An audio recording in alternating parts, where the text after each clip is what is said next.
উৎসাহ উদ্দীপনা আর ধর্মীয় ভাব গাম্ভীর্যের মধ্য দিয়ে জাতীয় মসজিদ বায়তুল মোকাররমে ঈদুল ফিতরের প্রথম জামাত হয়েছে সকাল 7টায়। এতে অংশ নিতে মুসল্লিদের ঢল নামে। এছাড়াও সেখানে আরও 4টি জামাত অনুষ্ঠিত হওয়ার কথা রয়েছে। দ্বিতীয় জামাতটি ইতিমধ্যে শুরু হয়েছে আমরা জানতে পেরেছি। সেখান থেকে এই মুহূর্তের খবরগুলো নিয়ে আমরা সরাসরি সেখানে চলে যাব খবরগুলো জানতে।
দেখছিলেন দ্বিতীয় নামাজ জাতীয় মসজিদ বাইতুল মোকাররমে কিন্তু শেষ হলো। 5টি যে ঈদ জামাত অনুষ্ঠিত হওয়ার কথা ছিল তার দ্বিতীয়টি সম্পূর্ণ হলো এবং আমরা প্রত্যেকটিতেই কিন্তু দেখছি যে সকাল থেকে যে পরিমাণ মানুষ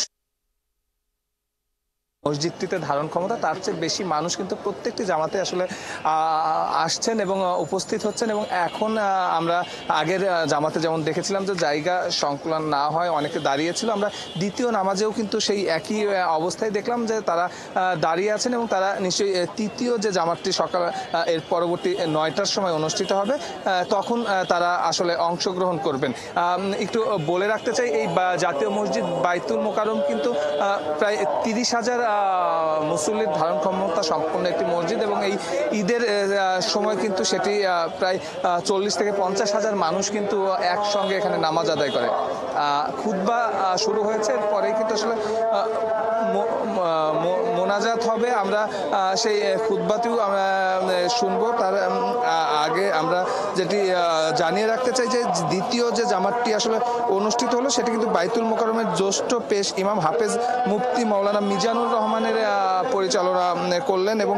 তৃতীয় যে জামাতটি অনুষ্ঠিত হবে সেটি ইমামতি করবেন ইসলামী ফাউন্ডেশনের মুহাদ্দিস মাওলানা মুফতি ওয়ালিউল রহমান খান। যে 5টি মোট জামাত অনুষ্ঠিত হবে, 5টি জামাতে কিন্তু ভিন্ন ভিন্ন আসলে ইমামরা আসলে ইমামতি করবেন এবং আমরা সকাল থেকে দেখছিলাম এবং আমরা অনেকের সঙ্গে কিন্তু কথাও বলছিলাম। সেই কথাতে কিন্তু সবার মধ্যেই নিজের চেয়ে কিন্তু দেশের চিন্তায় আমরা বেশি দেখেছি। আগামীতে দেশ একটি সুষ্ঠু স্বাভাবিক পথে যাবে, একটি সুন্দর নির্বাচনের মাধ্যমে দেশের শান্তি বিরাজ করবে, সেই জায়গাগুলোর কথাই কিন্তু সেই জায়গার কথা কিন্তু তারা বলছিলেন এবং আমরা দেখছিলাম যে শুধু এই রাজধানীর আশেপাশের এলাকাগুলো থেকে নয়, রাজধানীর বাইরের যে জেলাগুলো আছে সেখান থেকেও কিন্তু জাতীয় মসজিদ এই বাইতুল মোকাররমে ঈদের জামাতে অংশ নেওয়ার জন্য এখানে এসেছেন এবং সবচেয়ে যেটি আসলে খুব টাচ করে কিংবা খুব বেশি আসলে মানুষের ভেতরে সারা জায়গায় যে বেশিরভাগ মানুষ আমরা দেখেছিলাম কিছু বৃদ্ধ তার সন্তানের উপর ভর দিয়ে এই জাতীয় মসজিদ বাইতুল মোকাররমে কিন্তু নামাজ আদায় করতে এসেছেন এবং যারা বাবা আছেন তারা কিন্তু তাদের ছোট্ট সন্তানটিকে নিয়ে তাদের আশেপাশে ঈদগাহ ময়দান কিংবা মসজিদে নামাজ পড়ার ব্যবস্থা থাকলেও তারা কিন্তু এই জাতীয় মসজিদ বাইতুল মোকাররমে এসেই তারা তাদের সন্তানদেরকে আসলে এই ঈদগাহে এত বৃহৎ একটি জামাতের সঙ্গে তাদের সন্তানদের তাদের পরিচয় করিয়ে দেওয়ার জন্য কিংবা ঈদের আসলে আনন্দটি আরেকটু বাড়তি দেওয়ার জন্য তারা এখানে এসেছেন এবং এখনো সেই স্রোত কিন্তু এখনো আছে এবং আমরা বলছিলাম যে 5টি জামাত অনুষ্ঠিত হবে, অর্থাৎ 11:15 পর্যন্ত যে জামাত অনুষ্ঠিত হবে। তা আমরা বিগত বছরগুলোতে দেখেছি এই মানুষের স্রোত কিন্তু কন্টিনিউ মানুষের স্রোত কিন্তু সবসময় আসলে ধারাবাহিকভাবে থাকে। আইন শৃঙ্খলা বাহিনী একটু বলে রাখতে চাই যে পুরা মসজিদটি ঘিরেই কিন্তু শুধু পুলিশ নয়, পুলিশের সঙ্গে সঙ্গে র্যাব এবং সাদা পোশাকে যারা গোয়েন্দা বাহিনী আছেন তারা কিন্তু কাজ করছেন। যদিও আগে আমাদের স্বরাষ্ট্রমন্ত্রী থেকে শুরু করে ডিএমপি কমিশনার সবাই বলেছেন যে এবার আসলে সেইভাবে আসলে তাদের কাছে কোনো তথ্য নেই কিংবা কোনো রকম কোনো নাশকতার হুমকি নেই, তারপরেও তারা কিন্তু সর্বোচ্চ সতর্ক অবস্থায় আছেন এবং এখানে যারা আসলে অংশগ্রহণ করছেন নামাজ আদায় করার জন্য তারাও কিন্তু সার্বিক ব্যবস্থাপনা নিয়ে নিজেদের সন্তোষ প্রকাশ করেছেন এবং সব কিছু দিয়ে এই যে পরিস্থিতি দেশের একটি বিশেষ প্রেক্ষাপট চলছে সেই প্রেক্ষাপটটি আসলে একটি স্থিতিশীল অবস্থায় যাবে সেই দোয়াই কিন্তু করছেন এবং আমরা দেখছিলাম যে ইমাম এর আগের যে নামাজ 7টায় অনুষ্ঠিত হয়েছে সেই খুতবায়ও কিন্তু আসলে দেশকে স্থিতিশীল করা কিংবা সার্বিকভাবে দেশের মঙ্গল কামনা করেই কিন্তু আসলে শুধু মোনাজাত নয় খুতবায়ও সেগুলো আসছে এবং সেগুলো বয়ান করা হচ্ছে। সে বিশেষ করে আসলে এই যে 1 মাস সিয়াম সাধনা অর্থাৎ পবিত্র রোজার আসলে তাৎপর্য বর্ণনা করা হচ্ছিল এবং যারা মুসল্লি এখানে এসেছেন তারা কিন্তু বলছিলেন যে আসলে এই যে 1 মাস যে আসলে সিয়াম সাধনা সেই 1 মাসের সিয়াম সাধনার যে তাৎপর্য কিংবা সিয়াম সাধনার যে অর্জন সেটি যেন ধারাবাহিকভাবে 11 মাসে চলে এবং মানুষের ভিতরে সেই সংযম যেন থাকে এবং একটি সুষ্ঠু সুন্দর দেশ যেন হয় এবং শুধু পরিবার নয় দেশের শান্তি যেন দেশের শান্তি সুনিশ্চিত হয় সেই জায়গাগুলোর উপর কিন্তু তারা জোর দিচ্ছিলেন। এখন কিন্তু এই যে বসে আছেন আসলে মোনাজাতের অপেক্ষায় সবাই বসে আছেন। খুতবার পরেই কিন্তু আসলে মোনাজাতটি হবে এবং আমি বলছিলাম যে এই মোনাজাতটি কিন্তু পরিচালনা করবেন তানভীর দ্বিতীয় জামাতেরও শেষ দিকে আমরা খুতবা এবং মোনাজাত অংশটুকুই বাকি রয়েছে। আমরা সারা দেশের ঈদের জামাতের খোঁজ খবর রাখছিলাম।